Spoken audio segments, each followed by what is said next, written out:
On today's Buckeye Roast, a new black stripe alert in Columbus. Another young Buckeye earns their stripe, and it's a pretty big one. Ryan Day's press conference gave us plenty to unpack. We'll hit the biggest takeaways as Ohio State gears up for Week 7. Then it's a look across the country with the top games of the week, and we ask the question, is the national media finally buying Buckeye stock after this dominant stretch? We'll wrap up with our film notes breaking down what stood out most on tape. I'm Chris Drew, and this is the Buckeye Roast with Ron and Q right here on Dead Air Sports. Make sure you like and subscribe.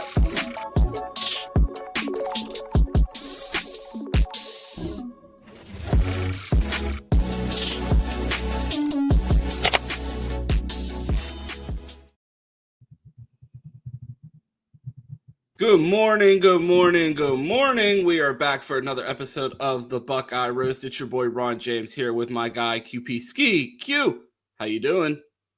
Yeah, not too bad, man. Another week we're moving through, almost halfway there, Ron. I was actually working earlier, and my boss was like, y'all know there's only like 5 weeks left in the year, right? Almost like 5. I'm like, what?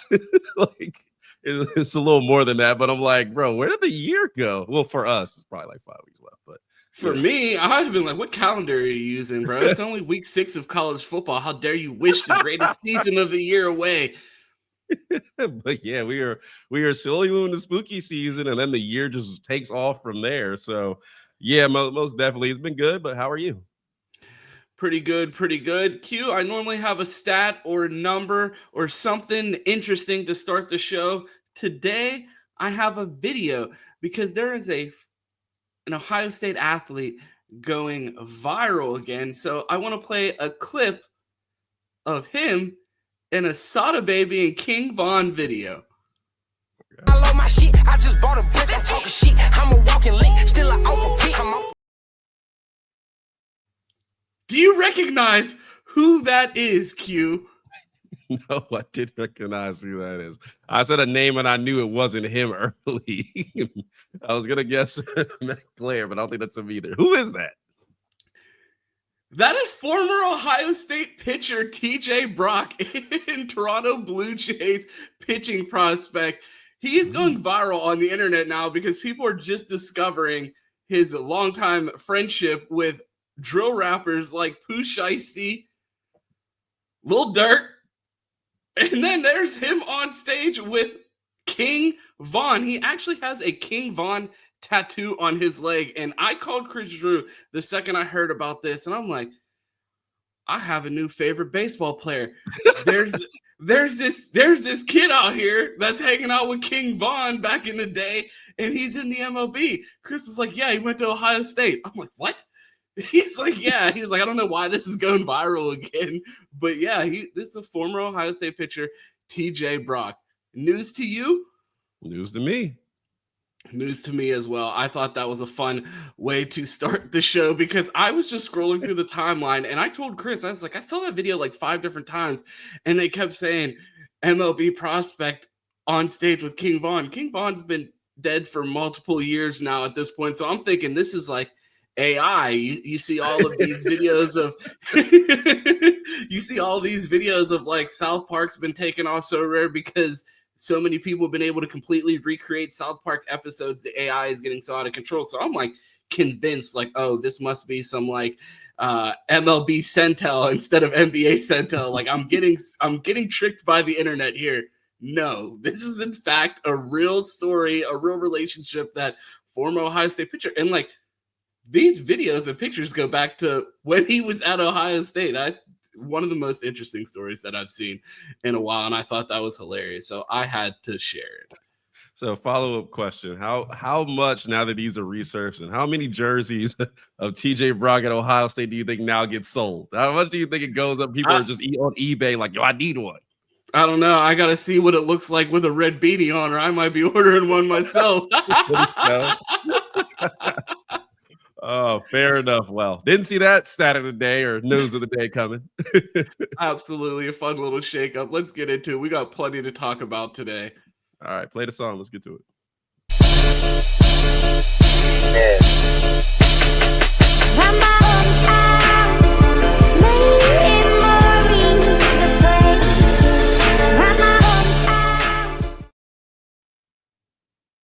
Q, I don't know if this is as big as news as TJ Brock's buddy Pooh Shiesty getting out of jail, but I'm going to try to top it with some Ohio State news. Tavian St. Clair, we have a black stripe alert. He gets his black stripe off. Freshman phenom at Ohio State. Quarterback loses his black stripe.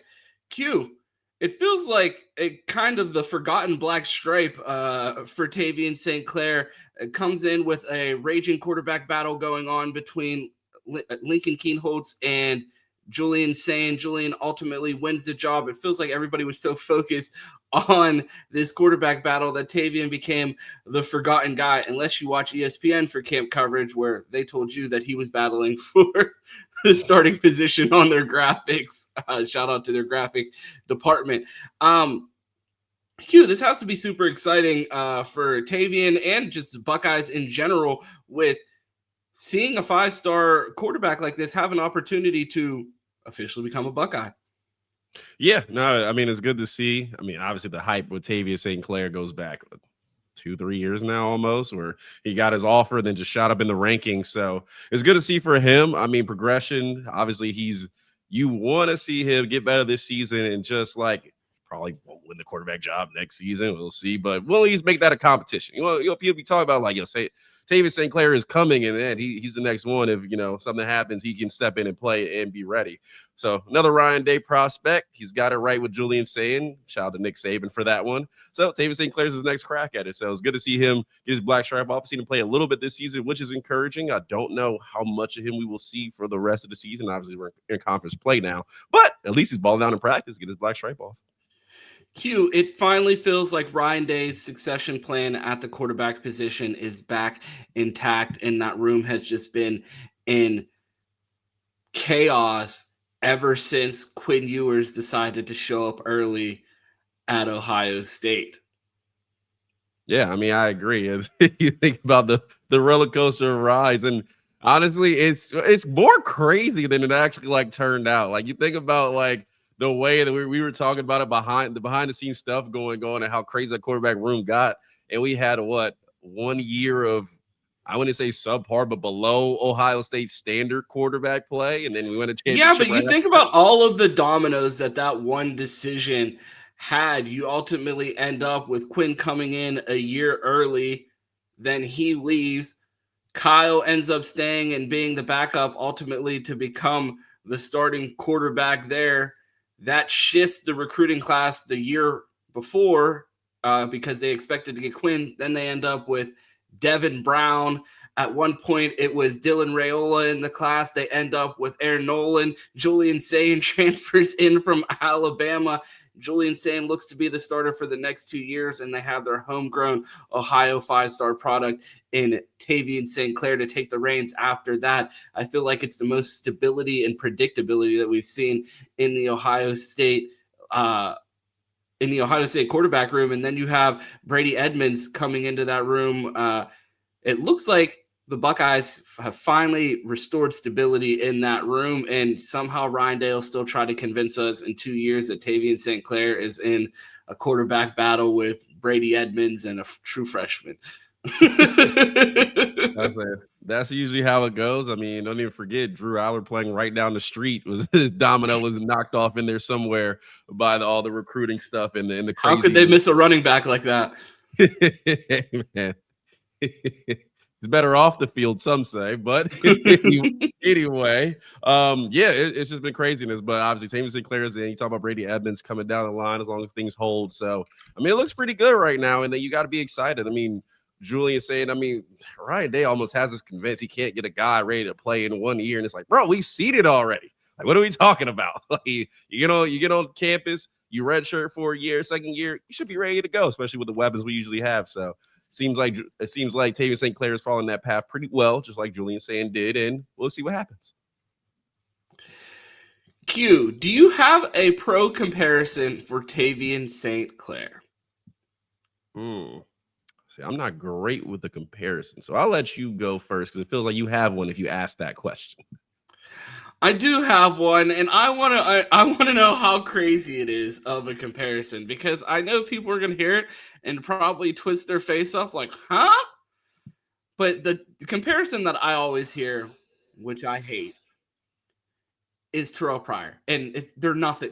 They play nothing alike. They're nothing alike other than their height. That's about it. And TP's still taller than Tavian. So I hate that comparison. I hear it all the time. But from a physical development standpoint, I saw Tavian on a visit when he was at Ohio State for Student Appreciation Day. Maybe going into the spring going into his senior year of high school. And then to see what he looks like in that black stripe video, I mean, that dude is going to be an absolute physical specimen out on the field and an absolute load to take down for defenders trying to sack him in the backfield. My comparison, Jameis, like I feel like he has that type of arm. And here's the caveat that I'm going to put on that comparison. Jameis with the mind of a quarterback that's able to play for Ryan Day, because Ryan Day always wants super smart and when it comes to football and not stealing crab legs, I would say Jameis is probably a pretty smart quarterback, but he has a tendency to turn the ball over like crazy, and that's something that Ryan Day just will not tolerate. But I feel like from a physical standpoint, I feel like he's very similar to Jameis, maybe a smidge faster. Jameis ran about a 4.9 at the combine, but you watch Jameis in college, he was running away from people. It didn't look pretty. It didn't look like Michael Vick, but he was out there scooting. And I feel like Tavian can get outside the pocket like that, extend the play, big arm down the field. That's my comparison. I people probably won't love it, but I don't know. I see it. And Jameis, the college prospect, he was elite. Yeah, I mean, I think people forget Jameis won a Heisman at Florida State. Like, he was a really good national championship. Yeah, and a national championship. He was a really good quarterback there. I think did he win the Heisman his redshirt freshman year, if I'm correct? I believe. I think it was his second. Yeah, I think it was his first season starting, because after the second season he didn't, and they lost to or they got blasted by Oregon. He was out of there. So I believe is that same year. But actually, I really like the comparison. I mean, I was thinking back to Ohio State quarterbacks, and he really is not like anybody we've really had more recently. I mean, I thought about even back to like Dwayne Haskins. I'm like, he's more athletic than that. Like, I don't know if he's going to have the accuracy. We will see, but he's got the big arm, kind of the same size, but a little more athletic. But Jameis, I mean, I like that a lot. I'm not mad at that comparison. I'm proud of myself. That's a good one. I was like, yeah, okay. Okay. Watch, I'm going to be in the live chat tomorrow morning, and they're going to be like, what kind of comparison is this? What the hell? Start doing shows live again so we can bully in person. Oh, man. But, yeah, good to be able to talk about some of the freshmen. Probably won't see much of Tavian the rest of this season, but just to know that the plan is back in place. Yeah, it's good to go. I mean, we saw a lot of freshmen on film. We'll talk about it a little later. Saw a lot of freshmen on film. So the Buckeyes are developing their guys, and it feels good. As long as we get the talent in the door, I feel like we'll be all right. Exactly. As long as we keep stacking that talent. Ryan Day spoke to the media yesterday and had, I wouldn't say a lot to say, but things to say. We talked about CJ Hicks and Malik Hartford potentially redshirting this season, and Ryan Day addressed it in the press conference and said, we're going to be taking that week to week. Essentially, if things get too thin, we'll definitely be asking them to play. But the plan right now is to manage it on a week to week basis, and it looks like the intention is to keep them redshirted and have them ready to play in the playoffs. But if we get into a circumstance where we are absolutely thin and need one of these guys to go in, it seems like they're ready to do what's necessary for the team. Yeah, I mean, I agree. I mean, obviously, it's not like they're really at deep positions. I mean, we've seen Zion Grady a lot against Minnesota and very early, and we're like, oh, is that Zion Grady? He's in already? So obviously, there's not a long list of guys to pick from. CJ Hicks is more of an interesting situation to me. I mean, I thought he's been better than Bo Axon this season, or shown a little more flash. So, but I understand that other side of that. I mean, Malik Hartford, as long as the safeties are healthy, I think he'll be fine. But when anything happens, you're the next up, man. So we'll see if those red shirts continue to hold. Hopefully they do, because these guys have a chance to develop in the offseason and get better and make good choices for themselves. But it's week to week, like Ryan Day said. Speaking of depth at the defensive end position, Kenyatta Jackson hopes to play on Saturday. Q, if he's unable to go, how confident are you in this rotation without CJ Hicks and Kenyatta Jackson? I mean, I think it can be diverted with the way we use Arvell Reese a lot of times, and we use a lot of 3-down sets. I mean, I wouldn't be. It does. I mean, I would love to have him play because again, it's not a very deep room. But I think if we had to manage without him and CJ Hicks, hypothetically, I think we could do it. But I think Kenyatta Jackson. I mean, the last couple of days, I think he's really stepped up his game a bit. I think he's been a little bit better. So as long as that we don't want him hurt, because we want that trajectory to go up, especially by playoff time, and we see what that looks like last season when guys get better throughout the season. So definitely want that again. So hopefully he's back healthy and soon. But I think we can manage a game, but if it's something more than that, then 11. Sorry, get in there. We've talked about Ryan Day this season building an organization instead of a program, and it feels like he's playing chess, not checkers. And you see the redshirt situation. You look at a lot of different things that this Buckeye team is doing, and you look back at Arvell Reese's freshman year at Ohio State when they stuck him in Larry's room for his first year, and then you see situations like this and how versatile and multiple he's been on this defense so far. You look on the offensive side of the ball, they talked about their emphasis on having multiple positions for their offensive linemen. You've seen Tegra play right guard. You've seen Ethan, who came here to play tackle, play right guard. You've seen Josh Padilla, who's been on the depth chart as the backup center now for 2 years, play right guard. It seems like Ryan Day is approaching everything with such intention that it feels like he's moving 10 steps ahead of everything else right now. And in years past, things that we used to complain, I feel like this show for 2 years was us just bitching, complaining. And now we get on the show and it's just like, man, did you see what Ryan Day did? That's awesome. And it's like, it seems like he has finally molded the program in his likeness, and it is just running like a well-oiled machine. And every time you look up, it feels like, oh, you're seeing investments from years prior starting to pay off. And you would have never even thought, like, who was thinking about Arvell Reese in Larry's room as a freshman? Like, it was a cool side note, but look what it's paying off to now. And now you just see all over the roster just different moves like that paying off. Yeah, I mean, obviously that move paid a lot of dividends because Arvell Reese, the way you're using him now, it's like, wow, a year of that definitely paid off because he lines up at defensive end a lot. And we talked about him as a potential edge rusher when we were talking about everybody as a potential edge rusher. CJ Hicks, Sonny Styles, Arvell Reese. Every athletic linebacker we got doesn't play linebacker. They're on edge. So obviously, clearly it's paying off now. And maybe Riley Pettijohn could follow in that footstep, play a little edge if he's not getting a lot of time as linebacker this season, because we talked about him coming off the edge as well. But I think it is paying off. But I think the development around the roster is definitely working his way. I mean, Peyton Pierce, I'll talk about him a little more later, but getting in the game early, I'm thinking he's playing better than he was earlier in the season and starting to get a little more time. So it's good to see they're preparing for next season, and just the way they're using personnel now. And then we used to complain, and we had very much reason to complain. I felt like the person, and I remember we were in the famous Lager Boys chat, and the question was asked, do you trust the coaches? We were like, yeah, but not with personnel. Like, we felt at times like you were handicapping this team by the personnel you're rolling out there. And I'm not going to bring up names, but we've all seen it happen before. You don't feel like that's much around anymore. And you feel like the time they're spending in personnel with guys that are playing and getting time is going to pay off later. Yeah, I'm still blocked by one of the coaches on the staff because of one of those campaigns for playing time. But I digress. Q. I got an interesting message from Emily the other day where she said, when is Larry going to get his flowers for Caden Curry? There's been so much made about Larry's room, the lack of development, the lack of sacks, JTT and Jack not being first rounders, not having depth in the room. You see Zion Grady playing. Caden Curry's absolutely balling out. JTT and Jack are balling in the NFL. Like, at what point do people just accept, like, he's Larry Legend for a reason? Like, just give this man his flowers, let him finish his contract, and respect the GOAT.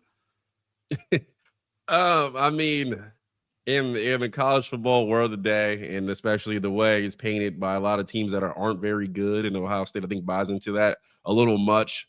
The recruit your recruiting is about 50% of what people care about you as a coach. And But for like Larry, even with recruiting, like he goes out and gets Epi Satanale, like a last minute flip. He lands Edric Houston last minute, like securing that. I don't know. I had to just jump in there. I'm sorry. no, you're good in I mean, those things are true. I think people have felt like Larry Johnson has vastly underperformed in recruiting, and we're looking at it now like, well, Kenyatta Jackson can't play, so you just got to be back in because we don't have that sort of next guy up. That next guy up is still in development and not exactly ready to go. But I mean, in also a world where we talked about it plenty of times last season, the season before. What matters most? What guys do on Saturdays? No matter who you recruit, who you bring in, who you pay to come out the transfer portal, as long as this defensive line looks like one of the best in the country on Saturdays, doesn't really matter. And he got a lot of criticism for Jack and JT, and they weren't always the 5-star defensive ends we wanted. But at the times where it mattered most, especially last season with the development of those guys, I mean, they look like the 5-star defensive ends and may not be first-round picks, but everybody isn't a first-round pick. They're, second and fourth? Like, you'll take that. If Epi Satanale is a 4th-round pick in the NFL draft, Ron, are you going to be happy with him at Ohio State? I'm pretty sure you will.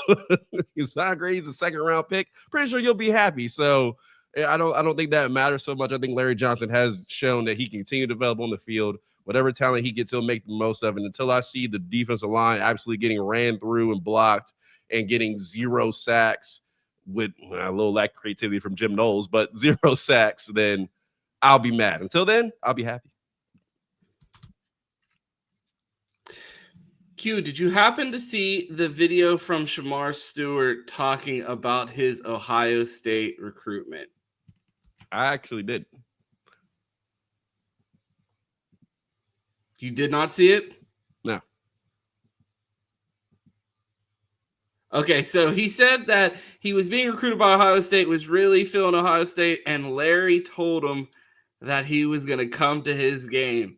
And he balled out, went to the sidelines looking around. No Larry Johnson. Oh. And I'm like, oh, man. Larry blew it. He was like, I get on Twitter. I see all the notifications. They said he's at Chaminade Madonna watching someone else. Q, do you know who that someone else that he was watching was?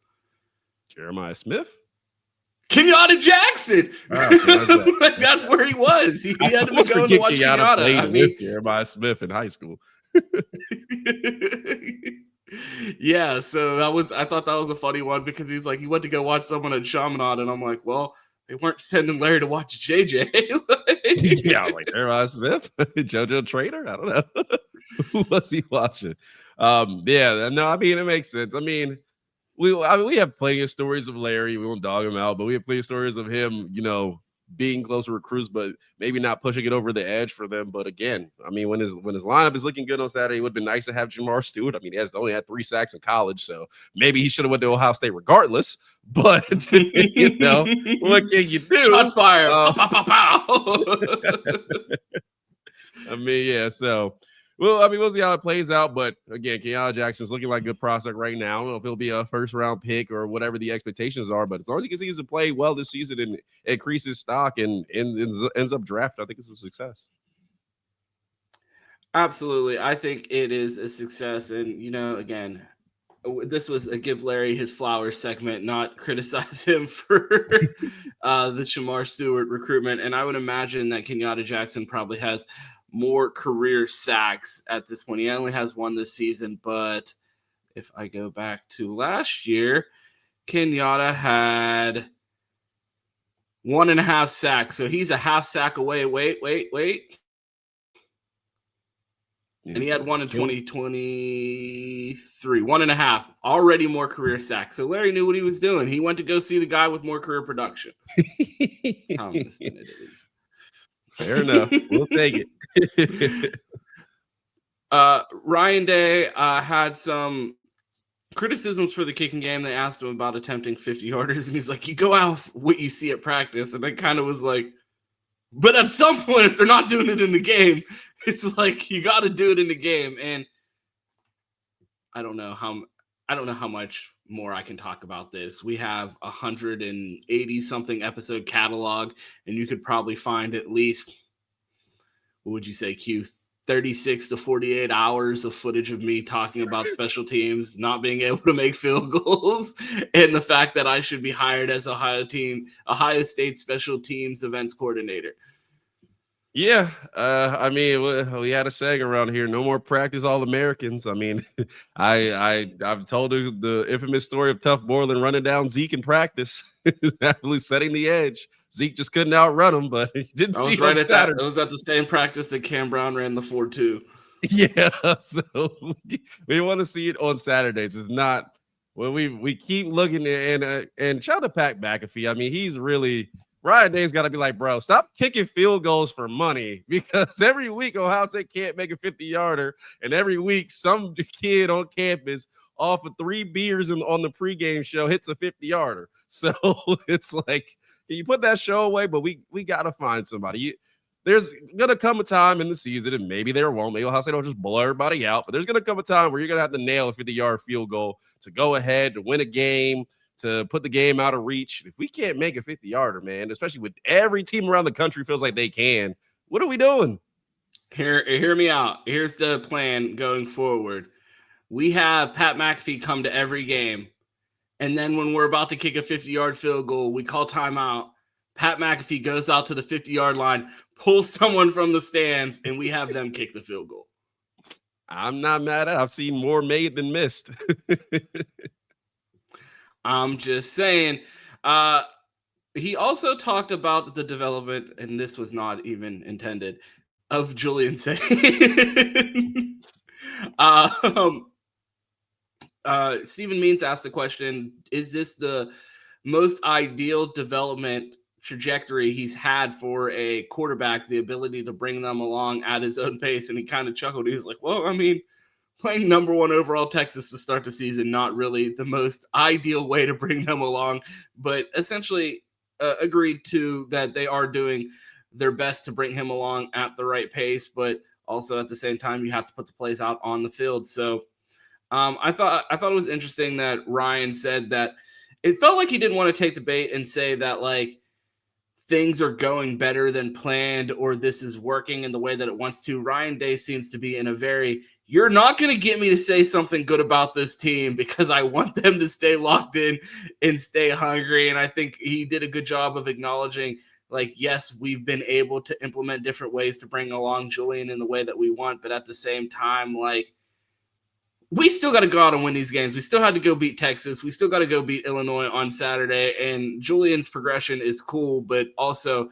we got to win games. So the urgency in Ryan Day, man, it just feels different in these press conferences. It just feels like he wakes up like he just lost to Michigan 4 years in a row.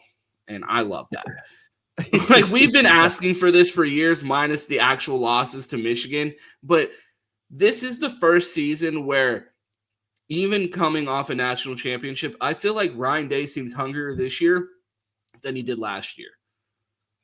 Yeah, I think he realizes, I think like we all do, we've talked about it every episode, maybe in the past few weeks. I think he realizes that there's a void at the top. Like, it's open. And, like, when you're able to get there, especially with Ohio State, like, you look at the landscape, it's like, maybe Oregon can challenge me in the Big Ten.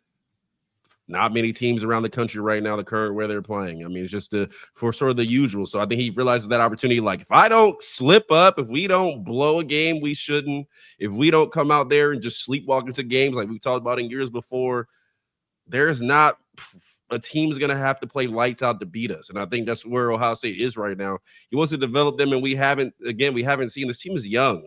We talked about it coming in. We were like, we're excited to see these guys play, but what is Kenyatta Jackson, Caden Curry? Really don't know. What is Jalen McClain? I don't know. What is Jermaine Matthews like when he's starting? Probably good, but got to see it. And what is Julian saying? Biggest question on the board. If he's good, what do we say? If he's good, watch out for this team. Well, news stories, he's good. So as long as he continues to play like this, develop, doesn't turn the ball over, you feel like there is some decent challenges down the road, but Ohio State is the maniac, as we said on yesterday's show. That's the boogeyman. And you not going out there and playing your best is the only reason that you'll give to lose and drop a game. So I think Ryan Day has embraced that. It's good to see. I mean, he wakes up like he lost to Michigan. Well, he did. So good thing he's waking that up because he's living in reality. Now, can you maintain your level of standard and correct that? Because those mistakes in the parallel universe will cost you. So if you don't make it, if you don't allow it during the season, it's not going to catch up with you later. And maybe in that parallel universe, you can find a way to ink out a win and continue and get back to the Big Ten championship. We haven't seen that in who knows how long. So I think all these goals are on the board for Ryan Day. I think he realizes, like, I have a big opportunity this season. If I'm able to do it this season, who around Ohio State's going to tell me what? Oh, we don't want a budget for recruiting. I just gave you 2 national championships, buddy. Let's throw some money in that bank. Let me go get who I want.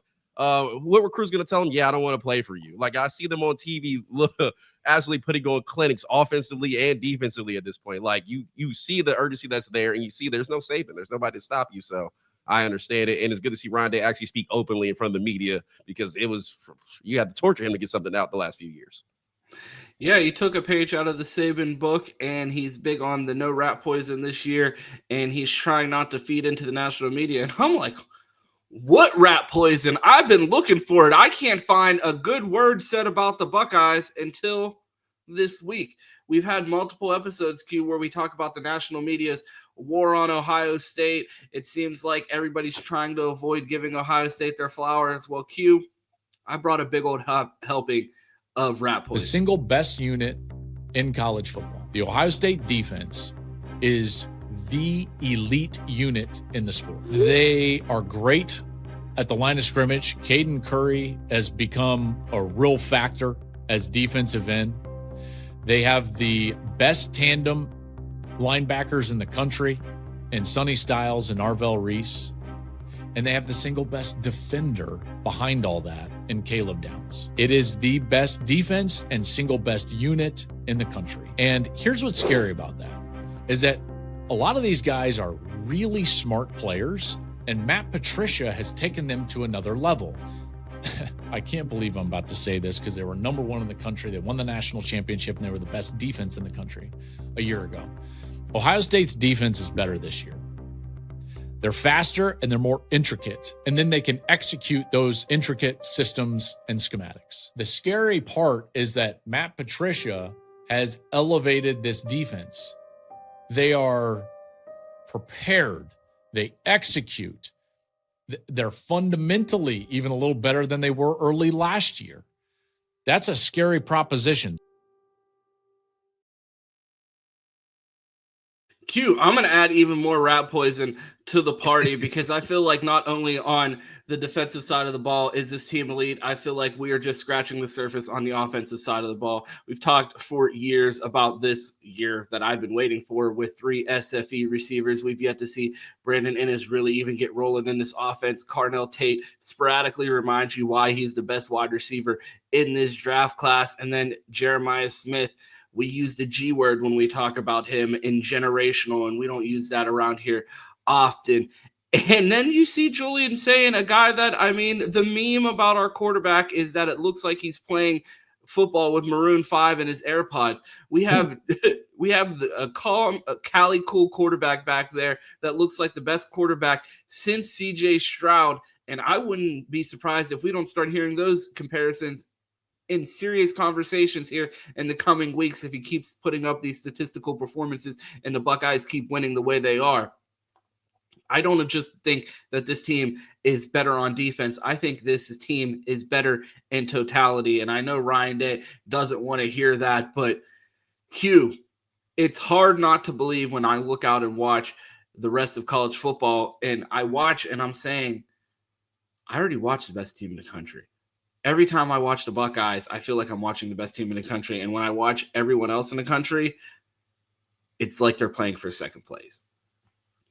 Yeah. I mean, you look like it. I mean, we did the show earlier this week where we're like, really, no one scares. And it's just because this team is playing at an elite level. And it's just a proposition to the coaching. Like, the coaches have done such a great job. Like, you understand, like, when you look sometimes across the country, you're like, well, that defense looks really good. Oh, okay. They have like 42 5-stars. Like, they have so much talent. It's hard for them to fail.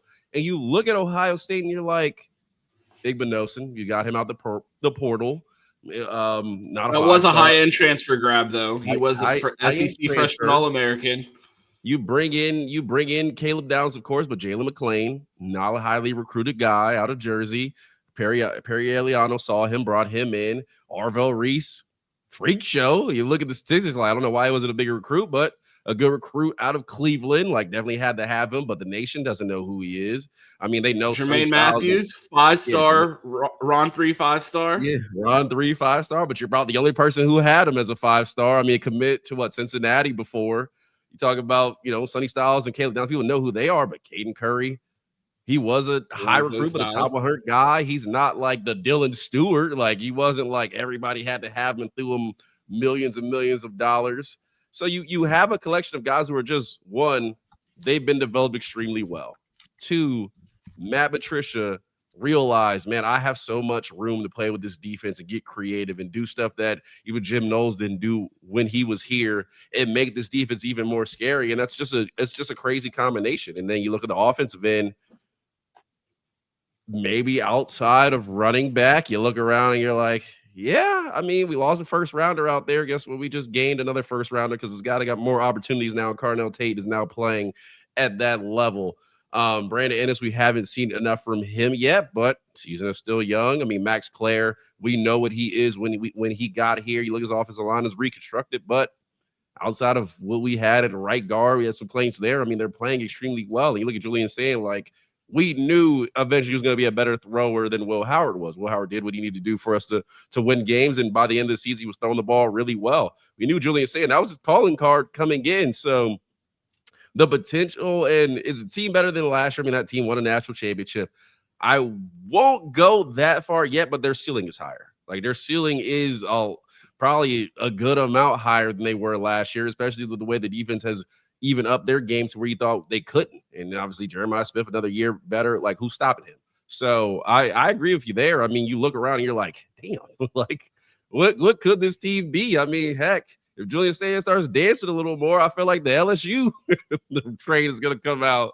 They're like, oh, greatest team I've ever seen. But it's like, bro, just get the GAT. We can start to talk about it. That's what I'm saying. Make sure there's a box of cigars in the locker room. That's all I'm saying. I mean, the ceiling is so high with this team that it's like it's hard not to feed into it. But I don't show up at the Woody day. We can Woody every day. We can feed into it. So we're fine here. But in the Woody, they're not tolerating that. Well, they are buying into it somewhere else, Q. I said that we were firing the PFF, or not the PFF, the On3 Heisman poll because they're biased against Buckeyes. You know who's not biased against the Buckeyes? The money.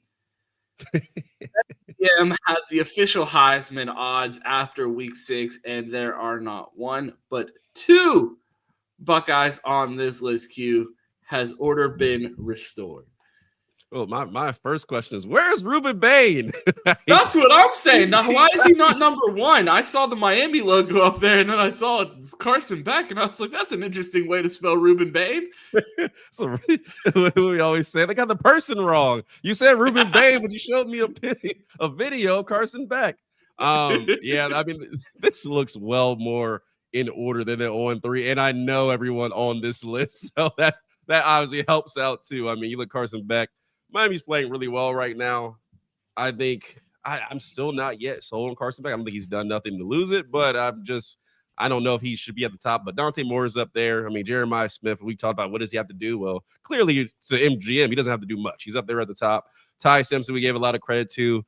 Mendoza, we gave a lot of credit after the Illinois game. And then Julian Sayin right there. So this feels like the way it should be. And you look down, I know these names. These guys have played pretty well throughout the season. Order has been restored. No, man. Where's Ahmad Hardy, the best running back in the country? I've just been a big fan of him ever since he was in high school. I've been banging the drum preseason. I was saying, you know what? Missouri, best back in the country. He should win the Heisman. And that's how you know that a lot of these sites that aren't really Ron 3 are just, reaching for clicks, because when the money's on the line, people want to bet on the Buckeyes. And then Q, any idea how many touchdown passes Trinidad Chambliss has thrown? I have no clue. I'm gonna give you a hint. It's 2 times less than Julian Sayin is thrown. He's done like what, 6? 5, not even. 5. Okay. And he has the same odds. I don't know when. I mean, Vegas seems to be snoozing a little bit on Julian Sayin, but I think if he goes into Champaign and puts up another 3-touchdown, 300-yard performance, I don't want to hear about any other quarterbacks.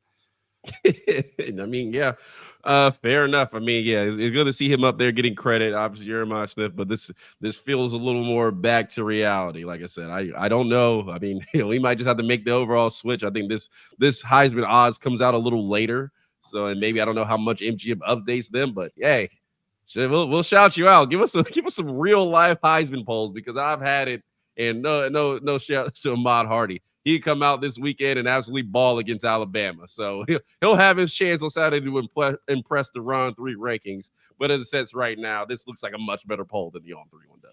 Q, there's been a ton of criticism made of Jerry Emick's job creating a Heisman campaign around Ohio State players, specifically Julian Sayin and Jeremiah Smith this season. But I have secret intel that Jerry has been quite busy. He knows that Julian Sayin is already going to win this Heisman, and he's actually been preparing a Maroon 5 and Adam Levine concert in New York immediately after Julian hoists the trophy over his head, and it's just going to burst into a Maroon 5 flash mob.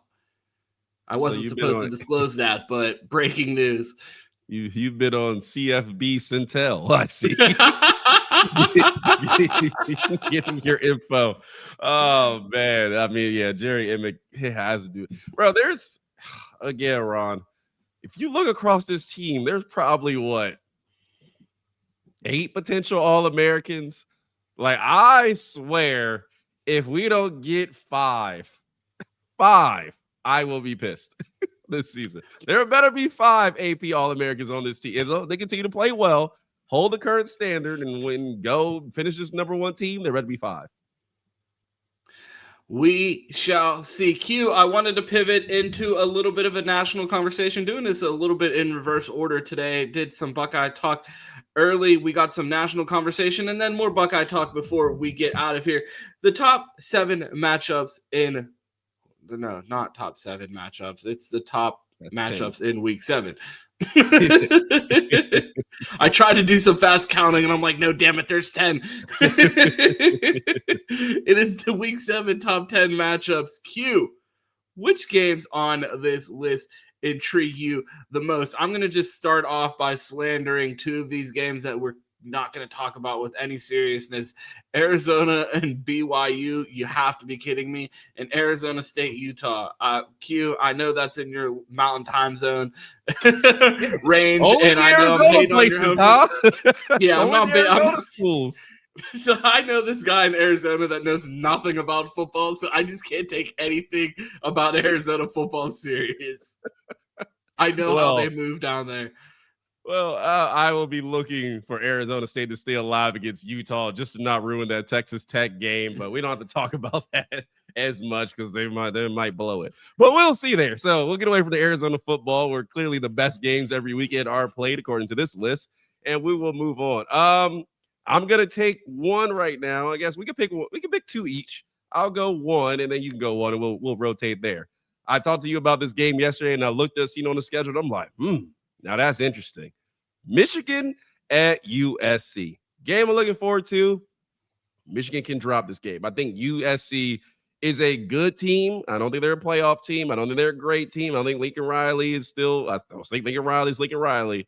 But they have played pretty well this season. A close game against Illinois, which is more of a Michigan-ish game. I think USC at home can cause Michigan a lot of problems and possibly squeak out a win. While you talk about your next game, I'm looking at the spread for that one because I want to see what it is. But that is one I'm really looking forward to at 4:30 p.m. here. So that'll be the night game for me. Q, I'm not looking forward to this game at all because I feel like I know exactly how this is going to go. I'm about to get a Lincoln Riley special, and you're about to see Justice Haynes run bro. 4,000. Justice Haynes is going to go out there and look like Ahmad Hardy. He's good.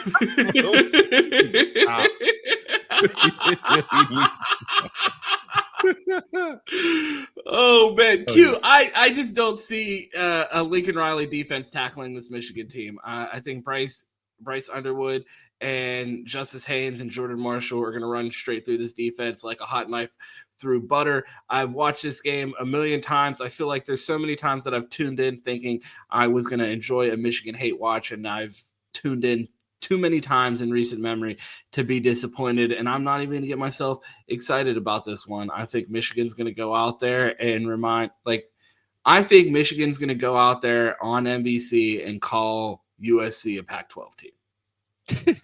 Well, if I would update you, USC is favored -2.5 with That's Michigan bait. coming to town.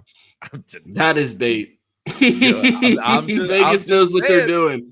Michigan at plus money. If you're out there and you think that USC has a soft program that's about to get ran through, you can double your money. It's free money. All right, okay. I'm just letting you know out there. But Ron, what game are you looking forward to? If we get 100 super chats on this episode, we'll bet it all on Michigan. We'll bet it all on Michigan. All you Michigan fans out there, you donate all your money to the show. Any money donated by Michigan fans, we'll take it and bet it on Michigan that week. And from that winnings, we'll give away a Michigan t-shirt that we buy. Yeah, exactly. So we'll There give you away go. one Michigan t-shirt, One. but we'll just keep rolling all the money in the bet the rest of the year until they get to Ohio State. And then we're going to just go party with it and drink all our Michigan winnings when we beat the Wolverines at the end of the year. You know, it's a bit of a random idea, but it would be funny if on Fridays we took all the super chat money. We're like, all right, everybody, we're picking one game and we're going to bet it all on this. We'll see how many weeks we can win in a row. We can do a giveaway with the money. Yeah, we'll see. We'll see what the super chats get up to this week. It'll be fun. Sounds good. My game that I am most excited about is Q. We got a Heisman showdown here in Alabama, Missouri. Ahmad Hardy versus Ty Simpson. This has to be the game of the week, with the star power in this game. I've been on Twitter, and Twitter's an interesting place, but I have been hearing a lot of people say Missouri can win this game. I've been hearing it. Now, if they do, and Ahmad Hardy goes crazy, after you take that what was his name, Ty Brock jersey off, I need you to put a Ahmad Hardy jersey off. TJ Brock. After you take his jersey, I need you to put a Ahmad Hardy jersey on for the next show. I'm gonna go check the odds right now. Q. I mean, Missouri's played they beat South Carolina. I guess that shows you how little that they feel about South Carolina. But they're 5-0, ranked 14. Q. If a 5-0 SEC team, I feel like this is an SAT question. If a 5-0 SEC team beats an 8th ranked Alabama, how long until they're the number one team in the country? A week. Ahmad Hardy is number one on 3 Heisman. If they beat Alabama, they jump to at least the top 5. No. Yeah, I would believe they're gonna be in like 5-6 category. I don't doubt it at all. As is currently scheduled, this is for right now. Alabama is favored by 3.5. So close. We will see. I mean, I'm just going to be purely rooting for my heart here. I want to see Bo Prabula do great things without Penn State. And I also, I have a lot of money on Ahmad Hardy for Heisman. So I'm rooting for Missouri in this game. And who knows, Damon Wilson could go wreck that game. Yeah, we will see. One more I'm looking forward to, and I look forward to this game every year because it's absolutely insane and crazy. It's the Red River rivalry. Oklahoma, Texas, John Mateer being out hurts that a little bit. I think Texas is actually favored in this game despite being unranked, but they are actually favored last time I checked. Ron, I will ask you, can Texas go in here and get a win? I mean, anything can happen. I understand they lost to Florida, which they should have never done, but can Texas go in here and get a win against the John Mateerless Oklahoma team? No. All right. They are. This Texas team fucking stinks, bro. I'm so mad that they like pooped on our schedule, and the way they look, they're gonna bring back that awful quarterback that they have next year for when we got to go back. Like, bro, they're gonna bring back that jalopy quarterback when we gotta when we're bringing Julian Sayin and Jeremiah Smith down to Texas next year. I don't know, man. Yeah. So currently, Texas is a 3.5-point favorite. Unranked Texas against Oklahoma. Is this the game? Is this the betting game of the week? Do we put all our super chat money on, I forget his name, but Oklahoma and their backup quarterback get the win against Texas? John Mateers, they haven't rolled him out yet. I'll see it when he walks out. I've seen him practice. I'll see it when he walks out and plays. They did the same thing with Dylan Gabriel. I don't even know who Oklahoma's backup is. You know who it is. He played last year. He's the athletic quarterback guy. I just forget his. I'm blanking on his Michael something. Oh, that's racist. Michael Hawkins Jr. See, I got you. I got you halfway there. You know who it is. My final matchup of the week. Oh, I already gave mine. I gave mine two, right? No, you gave one. You took took Alabama, Missouri. You got one more. I mean, we're gonna talk about this one second. So last. So I'm not even gonna pick it as my game of the week. My other one is gonna be South Carolina LSU. I think both of these teams are frauds, and South Carolina's just real enough that they might be able to show how much of a fraud LSU is. And I think that could be a fun game because again, you know how this thing goes. If an unranked South Carolina team beats number 11 LSU, where Penn State would fall out of the rankings completely, LSU will move to 14, and then South Carolina will be 11 next week. I'll be ranked 21st in the country. Get that ranking back. Cute, but obviously the games of the week, obviously a trophy is being played for in the Illabuck. And I mean, my only I feel like this is like the Washington game over and over again, that like until I see Ohio State put like awful tape out there, I'm just going to assume that they're going to roll every week. And I can't get on here and pretend or lie to you guys and think that these are going to be real matchups. The last time Illinois beat us was 2007. How am I familiar with that? Because they used a clip of it in the NCAA college football trailer. And I'm like, why the hell is Illinois hoisting the Illabuck when they haven't won that since I was in high school? Was that Juice Williams, Illinois? Oh, yeah, because we're all in on the gimmicks because that worked so well for Diego Pavia, who went from top of the Heisman ladder to the front of the Amazon line. Like, this guy went from winning the Heisman to potentially working at a Oh, yeah, he goes to Vanderbilt. He'll be working at Amazon corporate, not the warehouse. Okay, we're better now.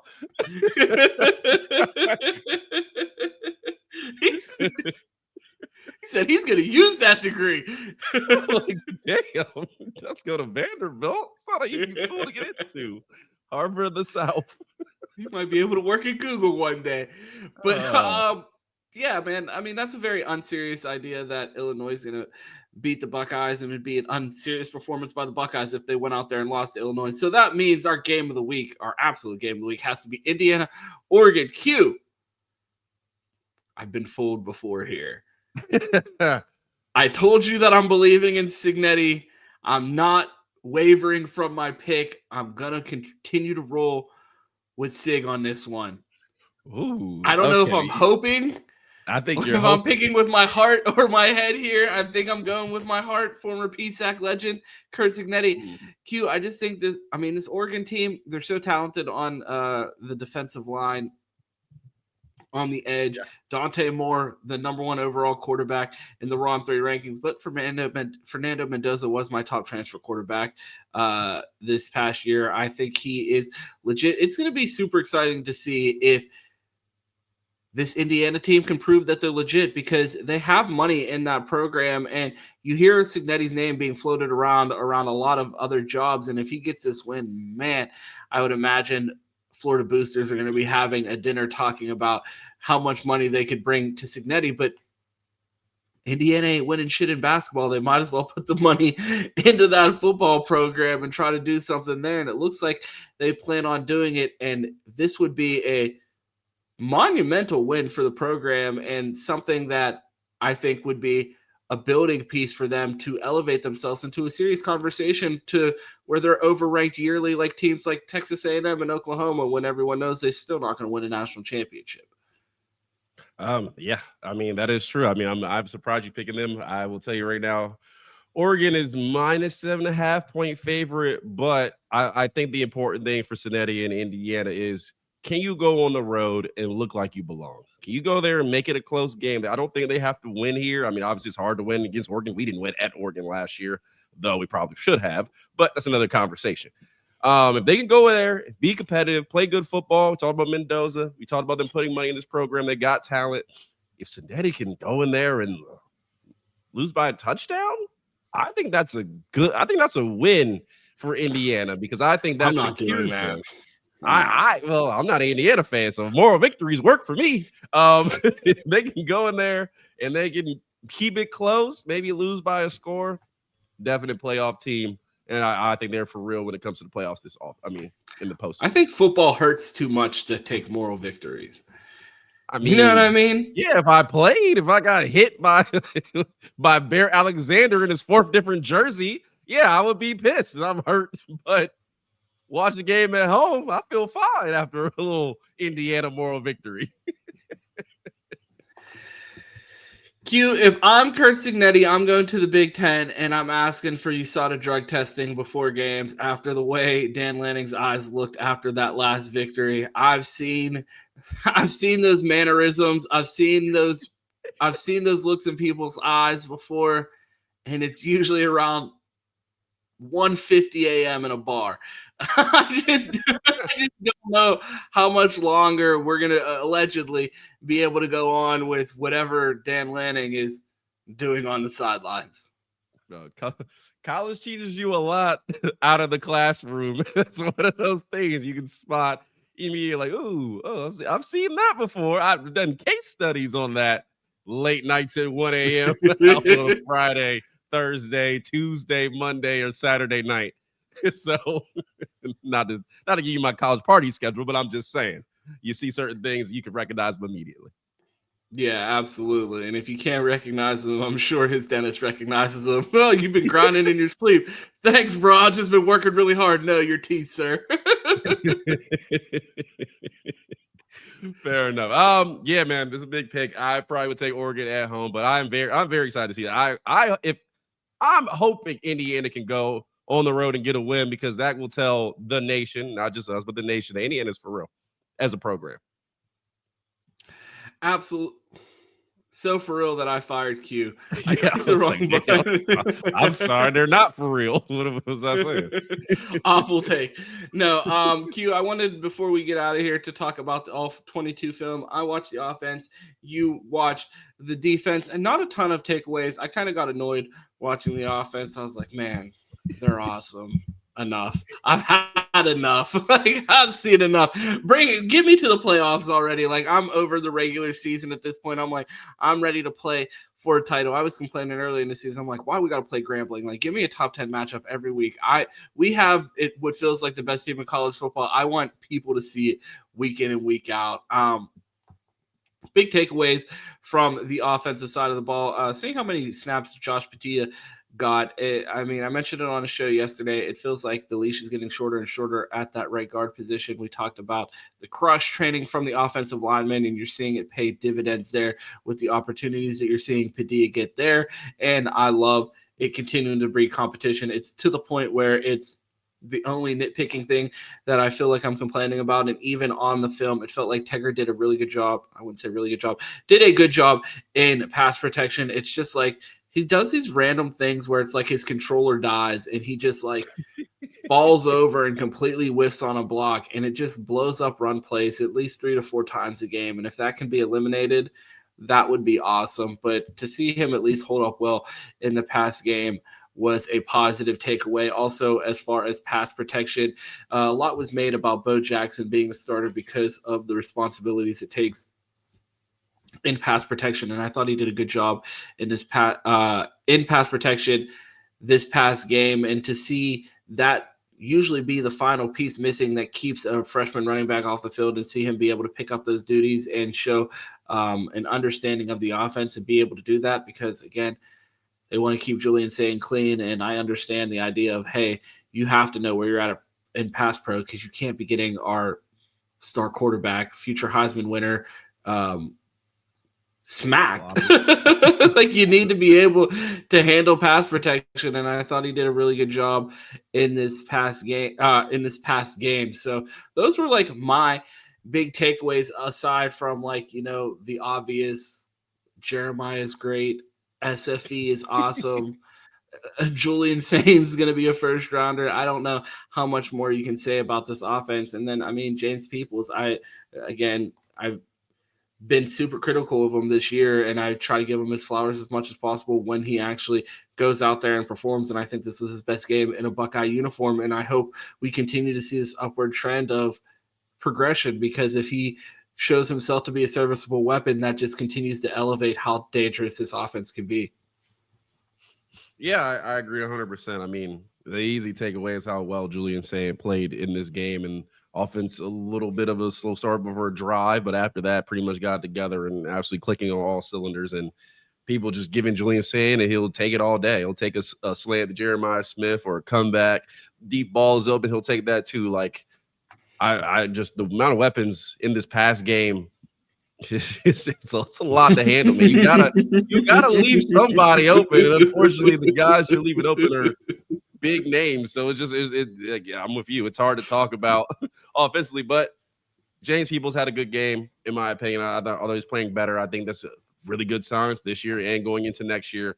We're going to need him. So it's good to see. And Bo Jackson, man, just continues week after week to look better, run with power, block, get through holes, make guys miss. Like, I mean, he's going to be a dude in another year, bro. You can just see it coming. Like, if he's not a dude now, he will be soon. Absolutely. You think about, when I think about the progression at Ohio State, I just think about the development of Sonny Styles and how much better we've watched him get. We watched him get better at safety. We watched him get better at linebacker. We watched him get bigger. We watched him get faster. We watched him get stronger. And I feel like that's like the baseline for people that actually get on the field, because if you don't have that trajectory, another 5-star in the class behind you is going to have that trajectory and pass you. So, I mean, the people that you see on the field tend to have that type of progression, because if you don't at Ohio State, don't say developed here for a reason, because if you don't get developed here, you're going to be battling for a job at Amazon with Diego Pavia. Corporate. No, I mean, I agree. I mean, it's great to see that trajectory come in again. Young players getting on the field. I mean, Josh Padilla, we talked about him. I mean, Eden Moore is another guy we've heard a lot about that I was looking forward to. Rated really high on PFF as well, too. Yeah, another guy we've heard a ton about Eden Moore. Haven't seen him a lot yet, but definitely want to see more come of that, especially if we can get some decent blowout games coming in the season. So I want to see this young guy recruit from the Justin Fry era. Yeah, outside of the state of Ohio. We heard about him, starting at right tackle when he first came in. Like, oh, Eden Moore might be the starting right tackle. We haven't seen it yet, but we'll keep our eyes out. But yeah, this offense played it extremely well, and I'm just looking for progression for them. And now I can move on. Or got anything more on the offense? I'll move on to the defense. No. Oh, you actually watched both sides of the ball? Yeah, I did. Oh, cool. What were your takeaways from the offense? Defense or offense? Well, didn't you just talk about the defense? No, that was no. You You offense. just talked about the offense. Yes, Eden Moore. Eden Moore also doubled as a defensive tackle and played extremely well. The two guys I was looking out for was Edric Houston and Lorenzo Styles. Start with Lorenzo Styles. I thought he had a much better game. I mean, I know he graded high on Pro Football Focus. He didn't light the game up for me, but tackling looked a little bit better, and coverage, he looked better. Like, again, he is the key to having Caleb Downs just be able to move wherever he wants. If he can cover his position at times. So I thought Lorenzo Styles had a really good. Okay. I'm sorry. I thought you said Edric Houston for a second. No. Lorenzo Styles. I was like, what did I say? Okay. No, I thought he had a really good game. Looked better tackling. Looking forward to see that. I mean, this defense and the Edric Houston got a little moved in the run game at times, but I thought he played a little bit better. Obviously, you see him chasing down the quarterback a lot, so that's good to see. If he can catch him one time, I'll be even happier. But we'll take a week again. At least he's trying to go get him, which looks good. But has some stuff to still work on in the run game. But I thought he played a good amount better than he's done the past couple of weeks, and we got to see him a little bit more. I would say a guy you were talking about, Will Smith Jr., continues when he plays to look good. I mean, taking on double teams. I think Will Smith Jr. is only like 300 pounds. He's not that heavy. I have a hard time believing he is, but he plays like it. He plays like he's 315 because he doesn't get moved very much in the run game. That is a good look for him. Moving around, man. It's just this defense is just so good. I feel like the offense, like this defense is just so good. Corners in the run game coming up. Igbonosin, man, as much as he's gotten better. And I think he gave him like a pass or two on Saturday, but it's just tackling, his ability to fill in the run game, not holding, not getting penalties, looks so much better. I mean, obviously, the names that we've talked about weeks after weeks. And Jarquez Carter, another guy who got in the game, had some snaps. I think he took on a double team as well. It looked pretty good. So I'm looking to see more snaps from him, but it's just star-studded around this defense. This is like the offense. It's like, they're good. I don't know what you want me to say. Like, they didn't give up any points past the first drive. I know they missed a field goal later, but they just don't give up much. They just squeeze teams. Jalen McClain looked good as well. I know he's been spotty at times, but he also looked good on Saturday. So it's hard to nitpick, man. I don't want to nitpick. Again, like seeing the young guys get in. Peyton Pierce, another guy I wanted to shout out. I thought he had a much better game. I thought his times he's gotten blocked. Sometimes he's gotten held, but at times he's gotten blocked. I think he's done a better job filling in the run game on Saturday. So overall, give him 3 points. A performance. What am I going to say? Not much to complain about. You heard Caleb Downs say on the Downs of Business podcast a few weeks ago that they're starting to get bored in the back end of the defense because nothing is happening back there. No one's throwing the ball. No one's breaking any big plays. And sorry, Caleb, if you're bored, I'd like to let you know there's millions of Buckeye fans at home that are not bored, and they're absolutely loving it. So if you're out there getting tackles deep in the secondary, we're not having a good time. So even if you're having fun tackling people, we're not having fun watching it. So let's keep it the way it's going.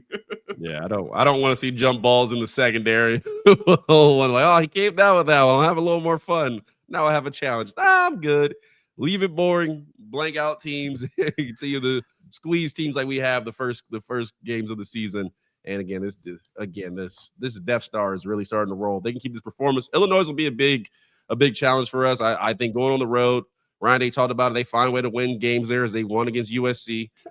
We can go there and pull out a really good performance. Don't allow a lot of points. Get into the high 20s, maybe the 30s.